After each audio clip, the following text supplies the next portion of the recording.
latest announcements here. Now, come in, everybody. Please have a seat. Make yourself at home as we enter our final couple of conversations this afternoon at the GEC. Let's work backwards. Just before we wrap this afternoon, we're having a conversation around the power of giving, not just money, but also our time. Let's think back to the people who have been generous enough to mentor us, to support us with their encouragement and their time. Well, that's the theme of the latest book by the legendary Brad Feld, who will be in conversation with Jonathan a little bit later.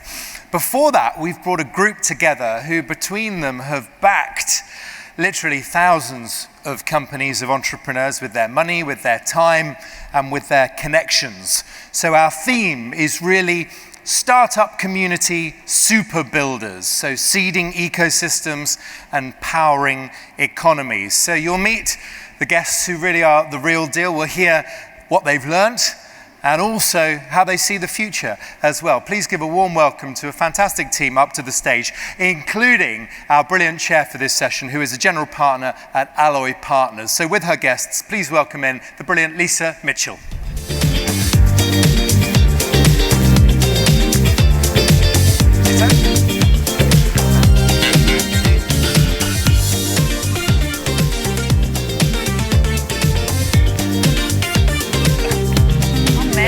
Are there? We have an extra seat. Anybody want to come up? That's Greg. Yeah, bring him in. Hi, my name is Lesa Mitchell. I'm a general manager of Alloy Partners. We're a venture studio. I am super excited to be here with good friends of mine for a very long time, some of them.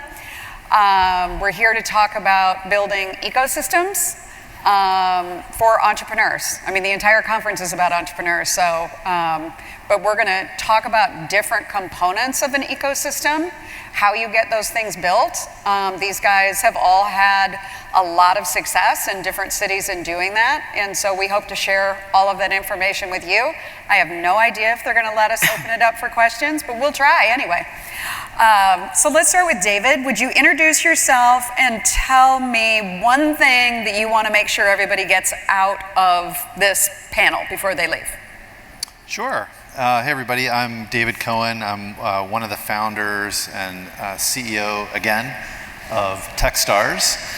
Came back as CEO about a year ago this week actually. Techstars is a mentorship-driven accelerator that many of you may know. We invest capital in entrepreneurs all around the world and have a lot of fun doing it. So glad to be here. What's your one thing? My one thing, secret weapon of the best startup communities in the world, the secret weapon that they all figure out is this thing called Give First. This guy wrote a book on it. You're going to hear about that a little bit, I'm sure, but that is the secret weapon in my mind of the best startup communities. Okay. Who are you? I'm Brad Feld. I am a partner at a venture fund called Foundry Group. I'm also co-founder of Techstars with David Cohen, David Brown, Jared Polis. I'm also a long-term disciple of Lesa's from time that we had going back a long time at the Cohen Foundation when we worked on a number of projects together. And I've been sort of enraptured with the idea of startup communities for a very, very long time. And this notion, which I think this conference so embodies, but the idea, the fundamental idea of globally democratizing entrepreneurship, the idea that you should be able to start a company, anyone in the world should be able to start a company anywhere in the world, and that should be able to grow into a big company. The one thing I want to get out of this, I want everybody to stand up and stretch, because you've been sitting for a while. I refuse. Stretch, give yourself a good, yeah, like that. All right. Even John Hill, get your butt up in the air, John. Even John Hill. All right, I accomplished my one thing. Okay, great. Ian, who are you? Oh. What do you want us to get out of this? How much time you got? Ian Hathaway, I'm a partner of an early stage venture firm called Far Out, or FOVC. We invest in, first check rounds throughout the Americas. Did a bunch of stuff before that, including had a good run at Techstars and met all these fine folks and got to work closely with them. One thing that I want people... You wrote a book too. Oh yeah. I let this guy write a book with me a couple years ago called The Startup Community Way. We'll probably talk a little bit about that. So that was pretty exciting as well. And one thing would be, don't overthink it. It's actually pretty easy to do something that can help an entrepreneur, whether it's you can do it today, you can give them 10 minutes of your time, buy them a cup of coffee, connect them to someone in your network. So that would be my challenge, is to help one entrepreneur in one small way today. Great. Erik. Thank you, Lisa. So excited to be here. I'm Erik Mitisek. I'm the founder of Denver Startup Week, which happens to be one of the largest free entrepreneurial events in the world. In Denver, Colorado, we host up to 20,000 people a year for an amazing 200+ event week of celebrating entrepreneurs.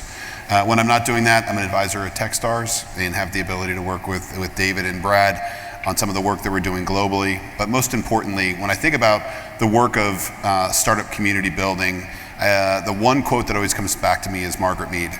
Never underestimate the power of a small group of people to change the world. Indeed, it is the only thing that ever has. When I think about your ability to be the athlete or of startup communities, startup community building is a special kind of sport. And those of us who do it understand the intrinsic value of giving back to founders to make better founders in our communities.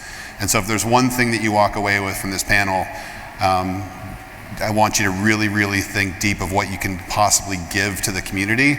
And no matter how small or for how long, it adds value to the fabric of all of our startup communities globally. And just push yourself to do that one thing to give a founder a better chance to succeed. Awesome. Brad and Ian, Brad, you wrote the book Startup Communities first. Then you and Ian wrote the book Startup Community Way. What did you learn from book 1 to book 2 that people should take to heart if they're building startup ecosystems? So book 1, which came out in 2012, defined what a startup community was. At the time, that phrase didn't exist. And up until that point, there were other phrases that sort of described what was going on. Entrepreneurial ecosystem was probably the most common, but innovation cluster would come up, research this would come up. And I just didn't feel like any of them were very accessible, either phrases or constructs for founders. They might be useful in other dynamics, but it really didn't talk to people. So in that first book, I worked really hard to define what a startup community was. I came out with this thing called the Boulder Thesis that were 4 principles that probably everybody here is, or many of you are familiar with.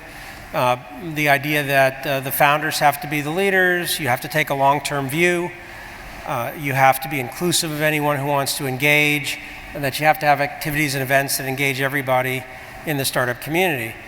With entrepreneurial activity. Interestingly, it may sound kind of straightforward, David's so tired of hearing me say it, but in 2012, it was kind of weird. It was not the norm. It sort of, some people really liked it. A lot of people are like, what is this? And as time passed, somebody asked me recently, do I still believe in those 4 tenets? And the answer is absolutely yes. Like, they are very durable.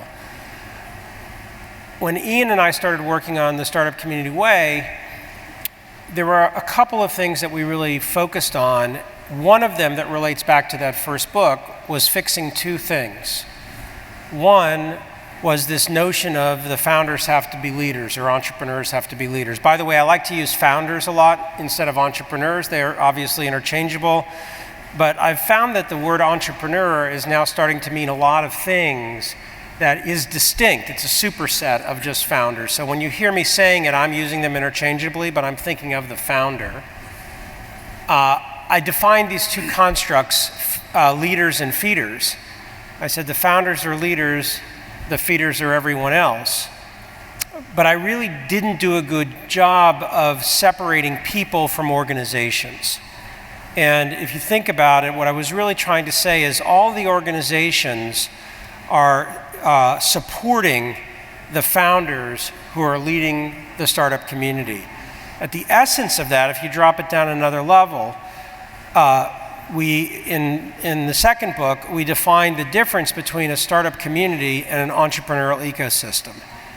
The startup community has one purpose, and that's to help founders succeed. The entrepreneurial ecosystem is bigger. It's a bigger thing with a whole bunch of organizations, university, large companies, government, service providers, venture capitalists. And those organizations have a motivation. One of their goals with the startup community is to help founders succeed, but they have lots of other motivations. If you go to a university and said, well, your only motivation, your only goal, your only objective is to help founders succeed, they'd be very confused. No, we have all these things, but one of them is to help founders succeed. So that startup community was at the essence of it with a singular goal, and then you have the entrepreneurial ecosystem as a superset. The mistake I made in the first book, and it was a mistake, that was pretty clear pretty quickly, was there are a bunch of people who work for these organizations that play a leadership role in the startup community. So it's not just founders, not just entrepreneurs, but it's also a group of people that Ian and I labeled instigators. Instigators are people who work for one of the participants in the entrepreneurial ecosystem, one of those organizations, but plays a leadership role in the startup community. And I learned about that from people like Erik, who, there are many, many people in the Boulder and Denver startup community who were not founders, but were doing things to really help and amplify what was going on in the startup community and play real leadership roles. And it kept coming back to me, you're leaving these people out. And the answer is, oops, I screwed up.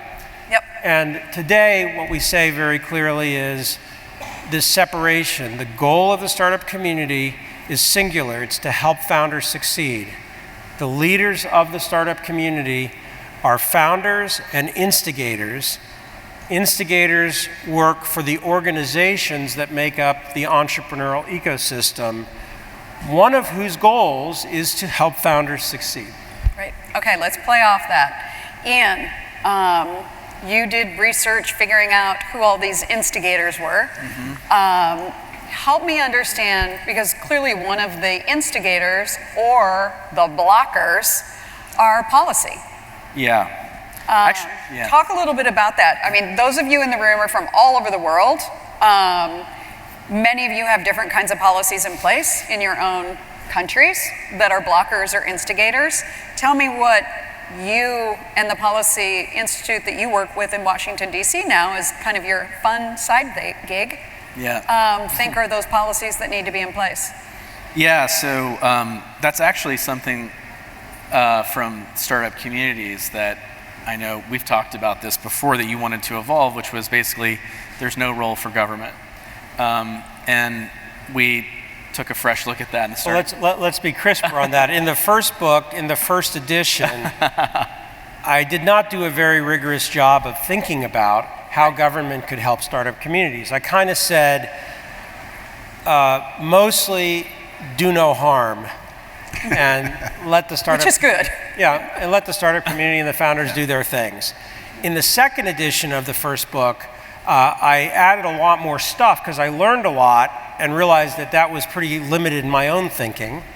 And it was something that in the second book, and I'm going to give the mic back to Ian, he challenged me a lot around it, not just to evolve the thinking, but to be clearer about how government and how policy could really help. Yeah, so how can it help? First rule is do no harm, obviously. Take that back to your governments. Genuinely, actually, that's probably the mic drop, do no harm. No, but this is a great venue to discuss this topic. Look, we don't have time to cover this in a comprehensive way. There are plenty of people out there who are actual life experts on this and, can advise governments at a much deeper level.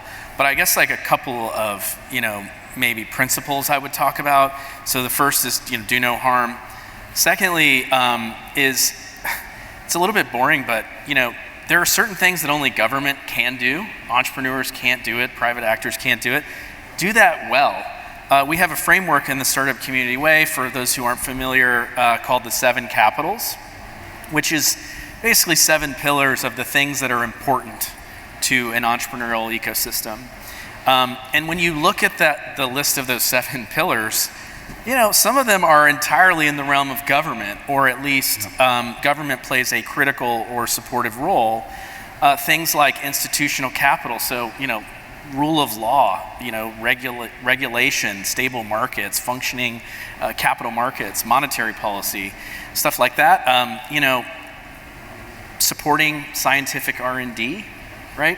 Intellectual property protection, that's really important to what we're talking about. Human capital, foundational, right? Training our young people, our workforce, attracting the world's best talent. These are critical things that government plays an essential role in.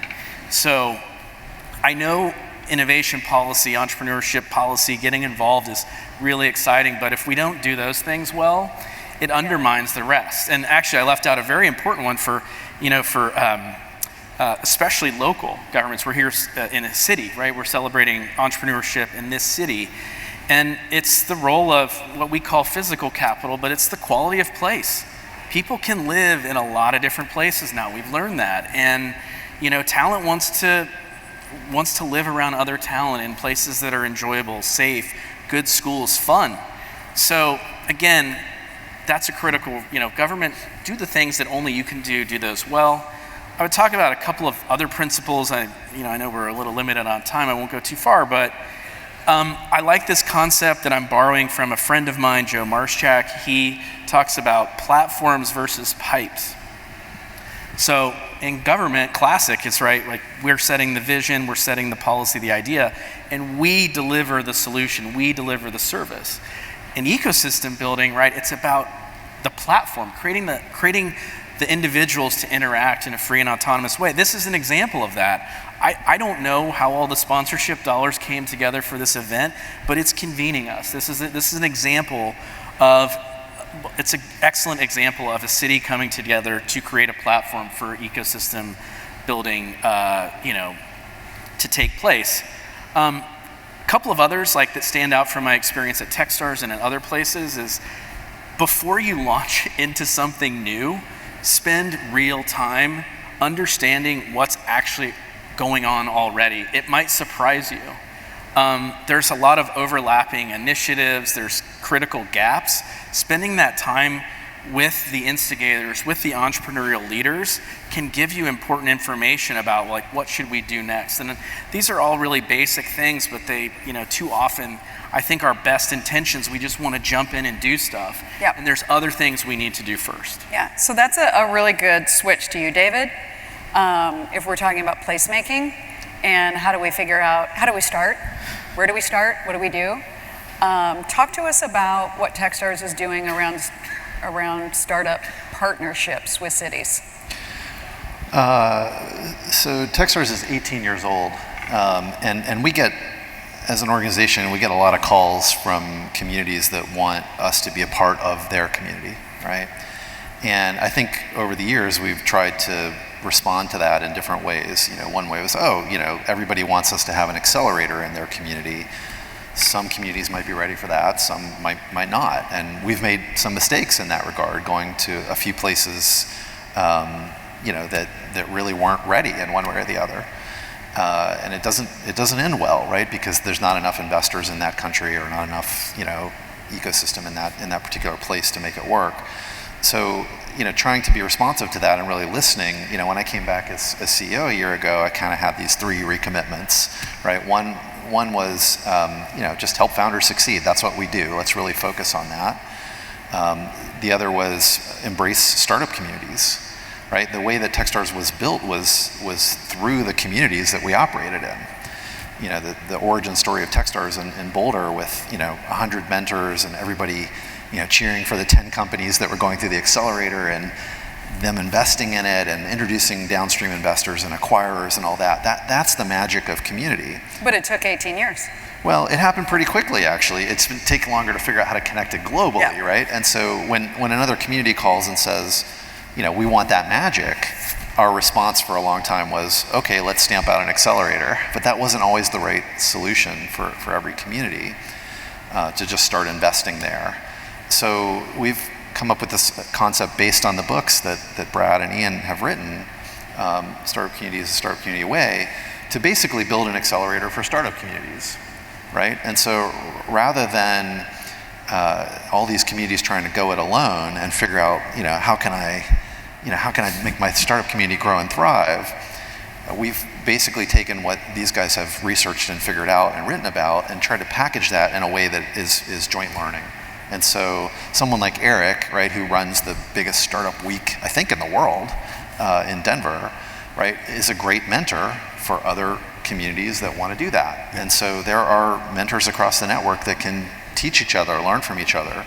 And mentorship, again, very two-way word in the Techstars context. You're learning and you're getting and you're giving, right, as a mentor. So I think this concept of startup community partnerships, working with places like Omaha, who's a partner, or a place like Puerto Rico or Sarajevo, right, places in the world that we're partnering with to try to attach our network, which is many thousands of portfolio companies, many thousands of founders, many thousands of mentors, many thousands of community builders between these places, learn together, grow together in a very entrepreneurial way, is sort of how we're now approaching it, rather than we've always got to do it through investment.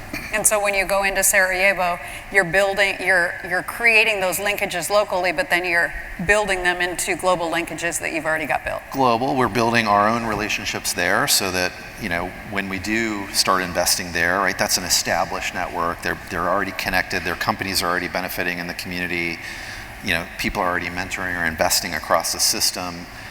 It's a slower build, but it's the right way to do it for a lot of places. And so it allows us to grow our network, put more nodes on the network, activate more people on the network to help our founders' portfolio be successful, grow those relationships. And then my analogy is sort of like, why did Google early on lay fiber in Africa? Because they knew it was going to be an important place. This is our version of sort of laying fiber, laying that infrastructure. They laid it first in Kansas City, and then Brad built a house in the neighborhood. I remember that. Founder house. Tell me one thing about you that nobody knows. I once had a house in Kansas City that had gigabit internet to it. And that was about the only positive attribute of that house. Exactly. Well, I want to add one thing to what David said, which is, so it's not lost.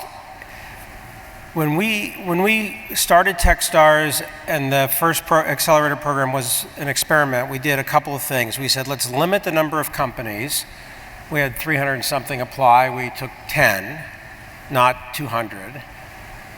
So there were, 20, 30 people involved in that first program, founders. We then surrounded them with mentors.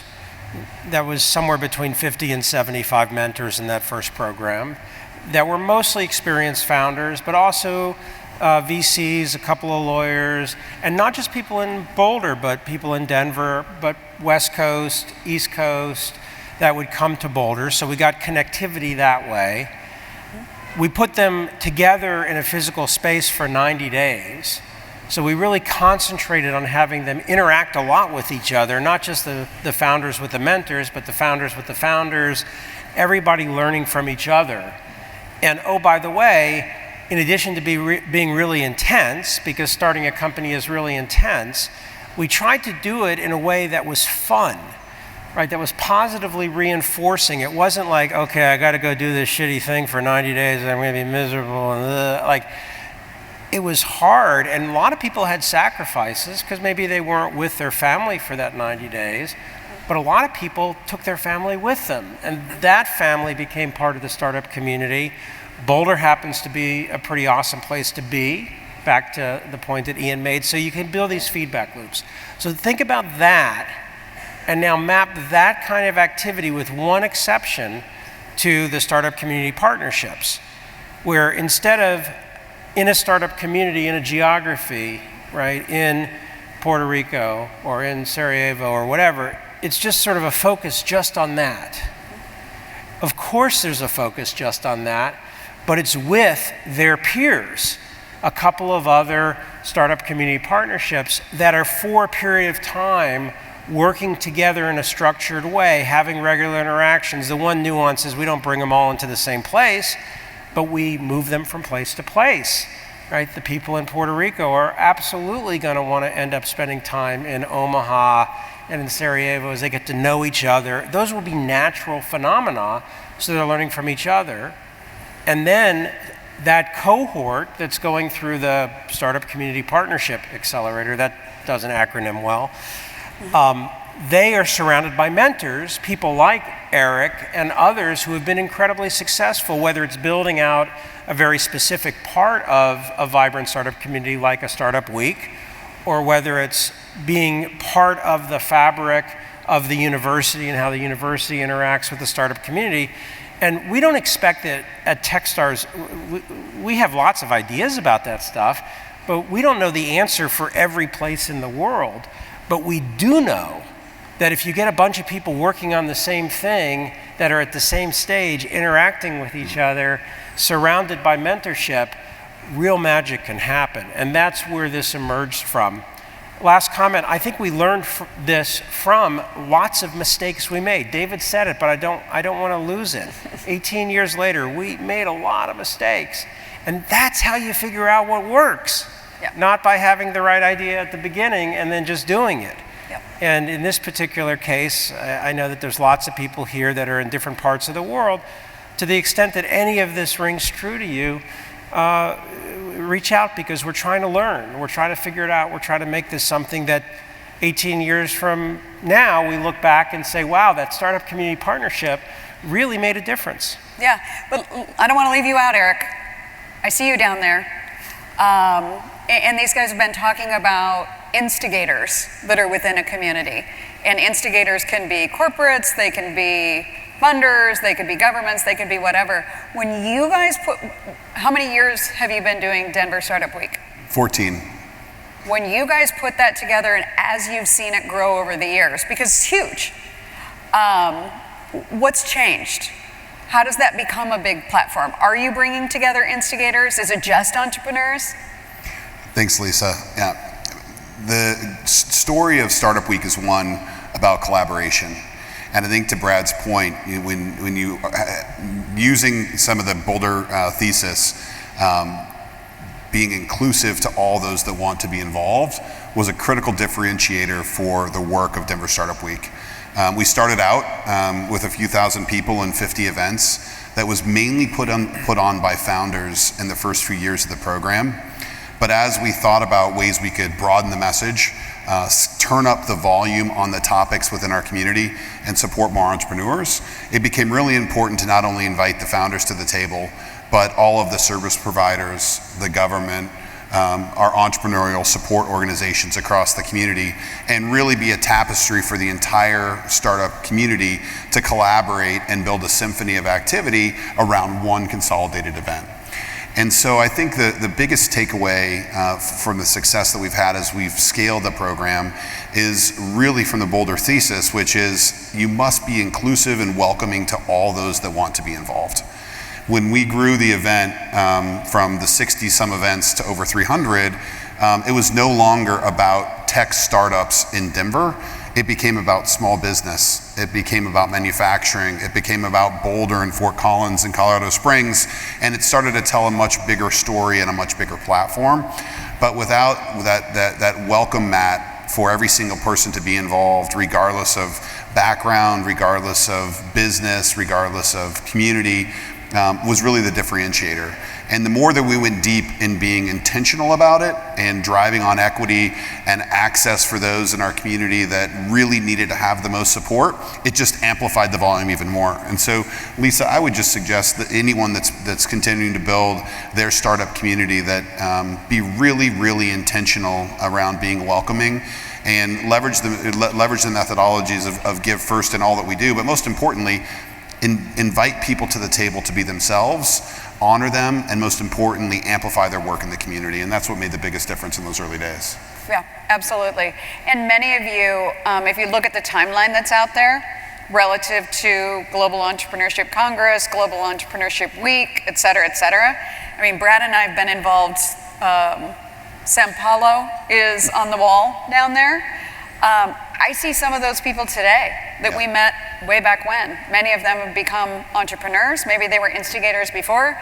They become entrepreneurs. They become mentors. Bingo. I mean, everybody kind of cycles into different phases of their life in terms of what their role are. Hopefully some of them become governors and senators so that they're friendly to the startup community. Otherwise it might not work so well. Last comments that you want to leave for all of the people. You've got people from, various countries in Africa, people from Omaha, etc. What are the last comments, Ian, that you want to leave to? I want to talk about something that Brad has written a lot about, which, and has discussed a lot, which is really if it comes down to one thing, it's this phrase that I learned from you, which is topophilia, which is love of place. We can talk all day long about the alphabet soup of how you create vibrant startup communities, sustaining entrepreneurial ecosystems, but if the people leading the community don't care, then nothing else actually matters. One comment I want to make as well, as the only non-Coloradan, is that right? Yeah, it's I'm Colorado. not a Colorado. Yeah, no I, just Colorado. Oh, and you, sorry. I spent time in Boulder, significant time. Couple of things to say about it with startup communities. Some people dismissed as, oh, well, this is just one place, not valuable, whatever. But actually, the more time I've spent there and the further, I've gotten away from the first time of reading that book, I just want to say, the startup community there is collaborative because the citizens of the community are collaborative and care. Mm-hmm. And this is a place, the word topophilia, I don't want to steal the thunder, came from the governor of Colorado, which was a recognition that state, people seem to have an unnatural love of place. It also happens to be a place where if you look at the data and you look at entrepreneurship per capita, whether it's Main Street businesses, whether it's high-tech businesses, whether it's venture-backed businesses, on a per capita basis, there are multiple cities in Colorado that are off the charts. And so just with that, I would say you've got to care. And a place like Colorado, if you've never been, I would go experience those startup communities. There's a lot to be learned. Ian, is Santa Barbara a startup community? Yes, it is. Yes? Especially on a per capita basis. I reside in Santa Barbara, not from there, relatively recent addition, 5 years. If you don't know much about it, it's pretty impressive, 6 or 7 tech unicorns in the last as many years. Mm-hmm. But one of the things I would say about Santa Barbara, which is what I look for in any community, whether I'm coming to Indianapolis or Kansas City or Paris, France, how easily can I get connected into the people who are engaged? Maybe it's because I have a network, I can connect into certain people, but I've seen it time and time again. Some places it's just easier to connect into people. There aren't walled gardens, there aren't gatekeepers to get to important people. Santa Barbara is one of those places it's very easy to plug in. Yeah, and Brad, I think you've said over and over, when you find gatekeepers or people who want to control the ecosystem, you find it not blooming. Well, and maybe this is a good final word for me, which is when I started with these ideas in the startup community in 2010, I'd lived in Boulder since 1995. I came to Boulder from Boston. And when I showed up in Boulder, I didn't know anybody. I knew one person. He moved away 6 months later. And I quickly tried to get to know other people like me, and I did some things to find other people like me. I started the Boulder chapter of the Young Entrepreneurs Organization, which is now about to celebrate its 30th year. I was very involved in EO today. It used to be called YEO. Kaufman was very involved and very supportive in the early days. I was probably about the 100th member. I was on the board for a while. And sort of in this, I found other peers simply by starting an activity, in this case YEO, YEO in Boulder, that got a bunch of other people together. I didn't ask permission, I didn't have to get a license, I didn't have to go through some organizational structure. And in fact, a lot of my early experience in Boulder from 1995 through the internet bubble, through the financial crisis, was over that 20-year period, was really kind of living in a parallel universe to the infrastructure of the city. One day I woke up and everybody knew who I was, but it wasn't because I navigated through all the gatekeepers. I just did stuff. Yeah. I started companies, I funded companies. My wife, Amy, and I have a foundation called Anchor Point Foundation. We did stuff philanthropically, and by just taking action rather than asking permission or waiting for somebody to say, will you do this? As a founder, as a motive force in the startup community, lots of things happened. Part of the power of that was not just what I did, so yeah, good job, Brad, nice. It was being an example for others that felt like, oh, there's something blocking me, or there's something that's structurally problematic. And if you've read the first Startup Communities book, there's 2 chapters that talk about how universities can engage in a different way. And in Boulder, there are 2 guys, Phil Weiser, who's now our Attorney General, and Brad Bernthal, who's been a longtime professor, who were really the leaders of our entrepreneurial activity at CU Boulder, which is a top 20 research university in the US, public research university in the US, and a really good school that had no engagement with anything to do with the startup community. Brad and Phil are in the law school. Why in the world would people in the law school be the drivers of it? And the reason is they didn't ask any permission of anybody. They didn't let the gatekeepers stop them. They just thought it was interesting. And Phil had a vision for how technology policy and the law fit together, and how technology policy and the law fit together and then linked to startups and entrepreneurship as a result of a conversation where he had a conference and they had a bunch of big companies talking about it, and they didn't have any startup people. So this sort of dynamic of just saying, don't let the gatekeepers block you, and if you are in a position where you're a gatekeeper, open the gates. Yep. Make it easy for the people who don't have the power in your community to engage with you. Yeah, I think we're way over. So I hope you all got that. You're just cutting into my time. I think you all got that last message. Each one of you has the power of purpose. Take it, jump into your community. If you want to hop into one of the networks that you've heard talked about here today, you know who the people are that you can reach out to, but it's up to you. Change the world.